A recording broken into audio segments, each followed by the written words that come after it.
family tradition should forever be forgotten. Growing up with 12 siblings in our cramped 2-story house, my parents were absolutely insane. There were bunk beds crammed into every room, stacked so high you could barely sit up without hitting the ceiling. The walls constantly vibrated with crying babies, arguing teenagers, and creaking floorboards. Hand-me-down clothes never quite fit, threadbare and stained by the time they reached the youngest kids. Dinner was usually watered-down soup with barely any vegetables, served with stale bread we tore into pieces to make it last. We never got normal Christmas presents because money was tight, but looking back, I realized they were planning something much darker. Every Christmas Eve, one child was chosen to be Santa's helper. We thought it was the greatest honor imaginable. The chosen kid would beam with pride as Mom and Dad explained they'd been selected for this special privilege. They had to spend the entire night locked in the cold, concrete basement workshop to help Santa prepare gifts for Christmas morning. The rest of us would lie awake, huddled together, listening to muffled sounds drifting up through the floorboards like ghostly whispers. We heard drilling that seemed endless, hammering that echoed like gunshots, sawing that scraped our nerves, and sometimes what sounded like screaming that made our blood run cold. But Mom always brushed off our concerns, saying it was just hard work and Christmas magic being made down there. My twin sister Sylvia was always the obvious favorite among all of us kids. She was naturally sweet and gentle, with curly blonde hair that caught the light like an angel's. She was incredibly artistic, always drawing pictures of flowers and rainbows on scraps of paper, and never questioned anything our parents told us. She had this innocent way of accepting everything at face value, never doubting their explanations.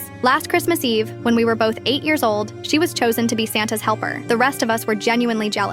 Sylvia practically glowed with happiness as Dad led her down the creaking wooden stairs. I remember lying in the top bunk that night, staring at the water-stained ceiling and counting brown spots. My younger brother Jake was tossing and turning below, and I could hear other kids whispering nervously in the darkness. The sounds from below got really bad around midnight. Sylvia's screaming was completely different from previous years when other siblings had been chosen. It was more desperate, more raw, more terrified, like an animal caught in a trap. When I tried to sneak downstairs to check on her, Dad was waiting at the basement door like a guard. His eyes looked wild and unfocused, and he blocked my path, firmly saying Santa needed complete focus for his important work. Christmas morning came gray and cold, but there were no presents under our pathetic little tree. Dad nervously explained that Santa was running behind schedule, and we would get our gifts later. His voice cracked and he kept wringing his hands. But Sylvia never came upstairs for breakfast, lunch, or dinner. When we kept asking where she was, our voices getting more panicked, Mom would start crying uncontrollably and repeat that Santa took his very best helper back to the North Pole with him. I snuck down to the basement that afternoon while everyone else was napping. The door was unlocked for the first time in hours. What I found still haunts my nightmares. Sylvia tied tightly. There were fresh drill holes in arm. A crumpled note nearby was written in Dad's unmistakable handwriting. Practice makes perfect helpers. I screamed louder than I ever had in my life. The police arrived within hours after neighbors called about the noise. Sylvia miraculously survived. All 13 of us kids were immediately separated and sent to different foster homes scattered across the state. We haven't seen each other since that terrible day. We miss you every single day, Sylvia. I hope you found a real family who loves you properly. That was 25 years ago.